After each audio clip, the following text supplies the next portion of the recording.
Hi, everyone. This is Jacqueline from She Rise Studios, and welcome to our Mindset Mastery panel discussion, where today we dive deep into the power of thought, transformation, and breakthrough.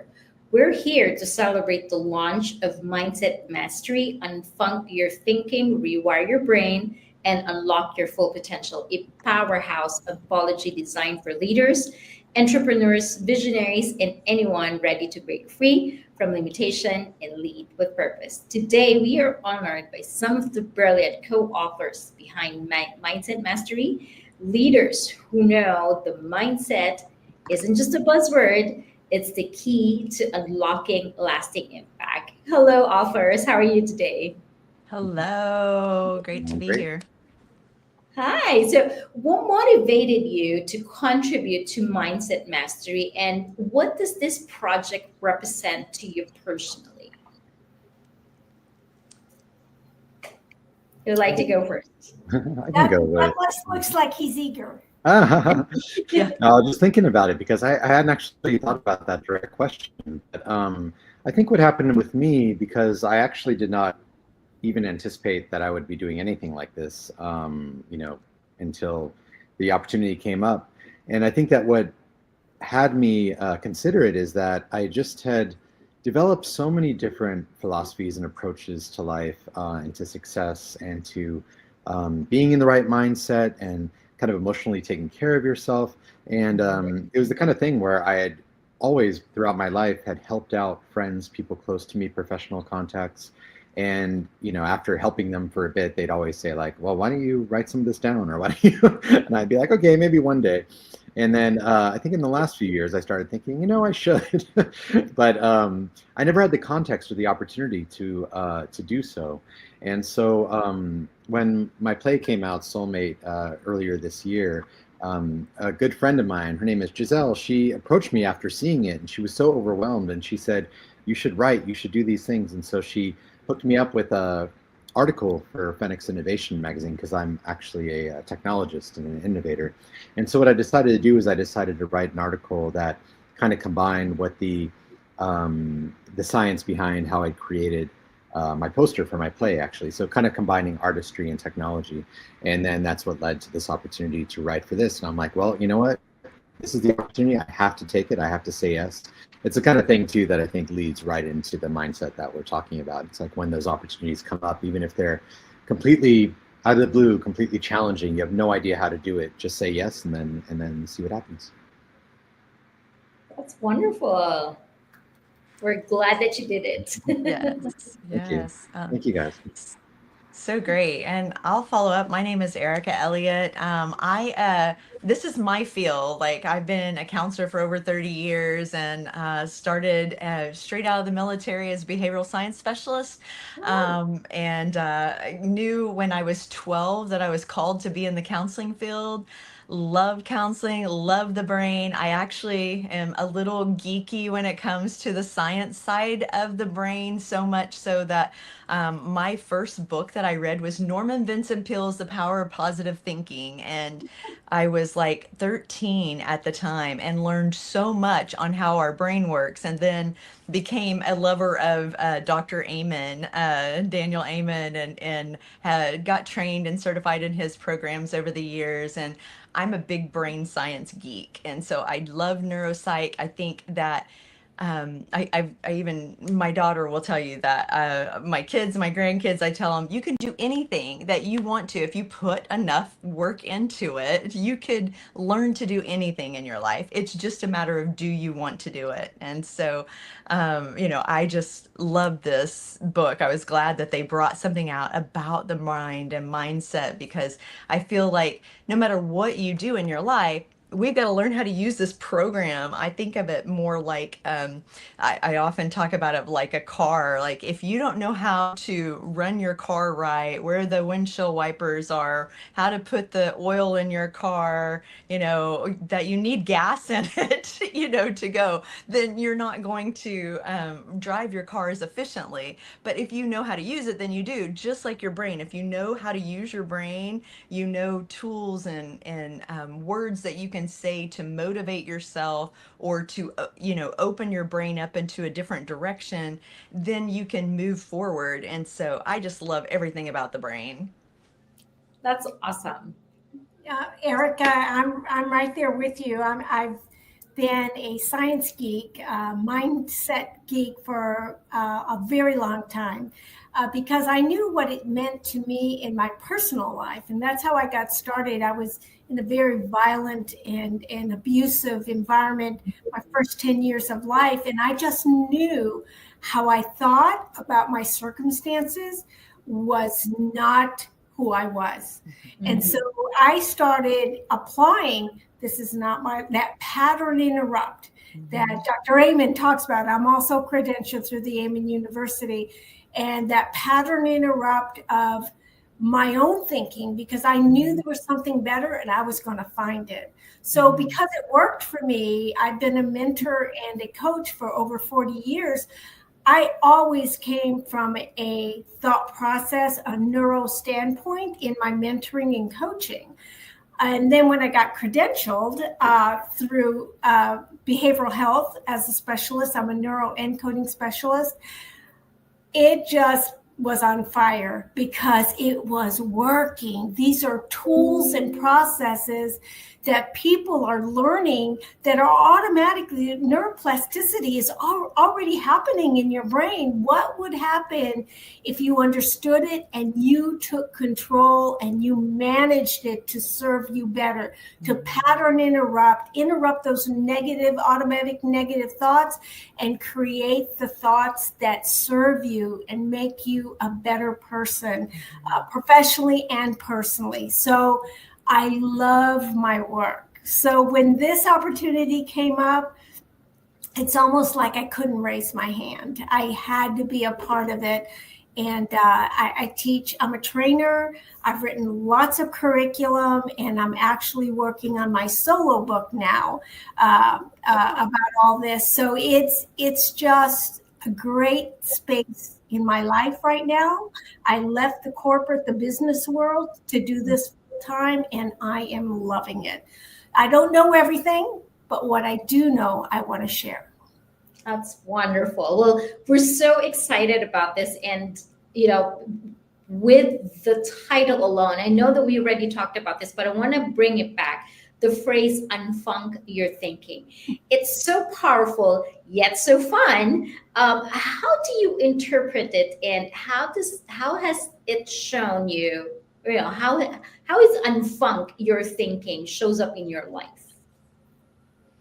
Well, that's really easy for me because I use a similar word is let's clear out the mess to discover your masterpiece. So the mess is all this junk, the negative thoughts, the beliefs that got tied in, the programs that came, everything from the time you were around 4 months in the womb, hearing things in your environment to, wherever you are in life until you decide to shift and change the program. So, all these things are wired in there, and there's a lot of mess, culturally, religious wise, politically, from sometimes our upbringing, from kids, from friends, things that really don't serve us well in life, and we have to go through and clear the mess or unfunk, get all that funk out of there, and find that masterpiece that lies inside of every single one of you. That's great. Now, and on top of that, this particular book offers proven strategies and actionable tools. Can anybody of you share one tool or a technique or a step that anyone can take to start unfunking their thinking? Well, I'll take a piece from my chapter. It's my chapter is entitled, "Who Do You Think You Are?" And that was a question asked of me a lot growing up because I was so different. I created a mindset that was different than my environment that I was in. And it wasn't lovingly asked like, "Well, Stella, who do you think you are?" It was just, "Who do you think you are? You think you're better than we are? And so it was very derogatory. So I got thinking about that when I was old enough to really ask myself that question. Well, Stella, who do you think you are? I had to unfunk, get rid of that imposed behavior, because environmentally, it all goes into the mind, into the brain, and then we have to figure out what to do with it. And so I asked myself that question. So in my chapter, I use a little acronym, WHO, WHO. Ask yourself 3 questions. And the first question, I'll only share one question. The W, you have to start with, what do you want? Mm-hmm. What do you want? I knew what I wanted, and I knew what I was willing to do to get it and to find it. But I start all of our coaching sessions and consultations with, what do you want? That's beautiful. That's wonderful. That's wonderful. Now, the focus of this book is to help leaders become better leaders. Now, how does mindset play a huge role in leadership, and how has rewiring your own mindset influenced the way you lead and support other people? I was going to say for this, I think that it's something I think I mentioned during our last discussion as well, that when you are a leader, you are really setting the tone and the reality for those around you, and you have a responsibility to those around you to kind of almost take care of them in that context of that reality. And so therefore, having your mind unfunked, and having your intention set, knowing what you want, all of that trickles immediately down to those who are looking to you to lead.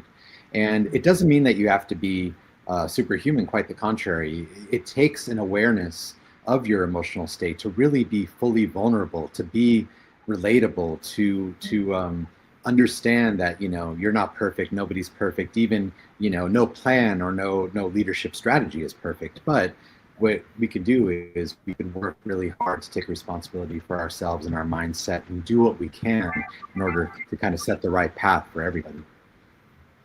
That's wonderful. And you mentioned that leaders, they don't have to be this superhuman, and that they don't have to be a perfect, flawless leader. However, there is such a pressure, a high performance professionals, leaders face constant change and pressure. What's the go-to method for staying resilient and focused during these tough times, knowing that you don't have to be perfect, but still there is that pressure? I think that comes back to teaching and practicing like tools for burnout, because burnout is a crisis. And unfortunately, I mean, I work with lots of high profile people who are leading, and I'm often sharing with them because they're like, I got these people are coming to me and they're all stressed out and they've got this going on, that, and I'm like, but if you're not practicing these things, they won't practice these things. And so it's really important for, I believe, leaders to show forth like taking those breaks. There's tons of great research that says our mind works better if you'll take a few minutes to just shut down and breathe and clear the mindset and then come back to something. And so many people go, I just want to get this done. I just want to get this done. I just want to get this done. But actually, they're not using their brain right. It's like revving up your car, and your car is like, and you're like, and you got your brake on too. You're like, you're not going to go anywhere. You've got to really give yourself permission to go, hey, like there's a better way. And part of that better way is learning how to use those brain sets to where it'll be to our advantage. And so taking that time out and doing breaks and resetting that mindset so that you can then ask yourself, okay, now what? Well, a lot of times once you take the break, it's like, oh, the information came. How many times have you've gone, man, where is that? I can't find that. What's that person's name? You walk away and it's like, oh, I remember where it is. So learning to use your mind that way, and leaders teaching their employees that way we would all be better. That's Yeah, that's I agree 100%. It all works together. You know, people, when you're leading and you're trying to be the example, people catch more. They're caught. Lessons are caught more than they're taught. Mm-hmm. You know, just by watching by example. My husband has his doctorate in conflict resolution, and being prior military, we do a lot of trainings with police and fire, Mm-hmm. and he goes in and instructs and trains on the skill set of Mm-hmm. conflict management. But my motto is mindset before skill set, because you can learn any skill set you want as a leader, but if the mindset is not there before that, you're not going to sustain what you've learned. You're not going to be able or capable. You can't pour from an empty vessel. Mm-hmm. If your vessel is not healthy and you're not on the right path and you're not understanding how to take care of yourself and how to use your brain and how it's operating, whether too much, not enough, wherever your mindset, your brain health is, you can't pour if it's empty into others that you're leading. So it's always mindset before skill set. So he can teach all the skill sets he wants, but I come in and I support what they're learning by helping them understand the mindset that goes along with being a leader. That's wonderful. That's wonderful. I love that. You know, mindset before skill set. A lot of the times, people are focused on your skills, right? What do you know how to do? What can you do? But having that correct mindset, everything else will follow. Mm-hmm. That's wonderful. I love that. Now, if there's anything that you would like your readers to take away from your chapter after reading them, what would that be? You have the power to change anything in your life. I mean, anything. I don't care what it is. Even if you have a disability. I actually come from that place of where I had a body crash and a brain injury and was having difficulties talking not even 5 years ago. And now I've written 11 best-selling books. And you know, I just, at first I give God glory, but second, it's like really learning that you can do it in micro steps. And you just have to have that, okay, I'm going to try and do, like Stella said, that mindset of, I'm going to do this. And it might take me a little bit more time than it would somebody else, but I'm going to do this and I'm going to keep working at it until I perfected that. And it's really not about perfection. It's about permanence, making it permanent in your life and then recreating until it becomes what you want. You are a masterpiece. Wonderful. For me, I think it's that everything starts with awareness, meaning that you can make progress by just observing yourself, by just having the tools like these to know what to kind of look for, and then in observing yourself, accept yourself for where you are, and that we all start at some point, and that point can we could take 2 steps back and 2 steps forward, 1 step back, and it's okay. As long as we can have that awareness, then we are making progress. And then something I'd like to say too is that you have to kind of take action to move forward. We can kind of take forever to ponder and read, but like I was saying about saying yes to this project, it's like say yes to things, take the risk. And there's very few risks that I've taken in my life that have not been rewarded with at least learning something significant. And so I think with those small things, you can start to, as Erica said, like take those micro steps towards something greater, and all of it provides a very positive feedback mechanism. And so even when you're discouraged, you're like, well, I've been here before, and let's take the step again and go forward. And I think that there's so many tools in this book that will allow people to do that. Wonderful. Yeah, Erica and Douglas said it beautifully, and I'll just share my motto that strong takeaway for me is I usually start my sessions and end my sessions, and I ask the audience to repeat it with me, because kind of what you write, you invite into your mind. So it's whatever controls your mind has the power to dictate the outcomes of your life. Every decision, every move we make, everything that Erica and Douglas just talked about starts with how we think, starts with a thought.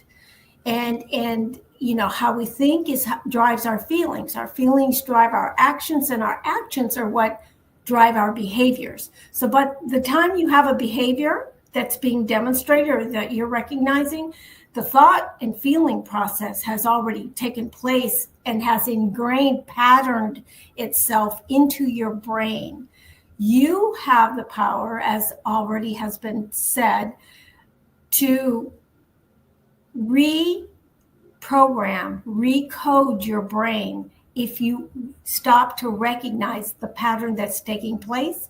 Dr. Amen says it beautifully. He says you're not stuck with the brain you have, but you have to understand the brain you have in order to make the necessary steps and changes to get to healthier patterns for healthier behaviors. That's wonderful. I love that. I love that. Well, thank you so much, everyone. Thank you for such an incredible conversation again, and for sharing your truth, these wonderful mindset tools, and your mission with the world. Mindset mastery is really a proof that we have the power to shift our thinking and reshape our reality. So to everyone listening, if you're ready to unfunk your mindset, rewrite your story that's playing in your head right now, and lead from a place of clarity, resilience, and bold authenticity, this book is for you. Mindset Mastery, Unfunk Your Thinking, Rewire Your Brain, and Unlock Your Full Potential is now available on Amazon. So please grab a copy, give to a fellow leader, and start your master journey today. Thank you again so much. Thank you, everyone. Thanks for joining me today. Thank you so much.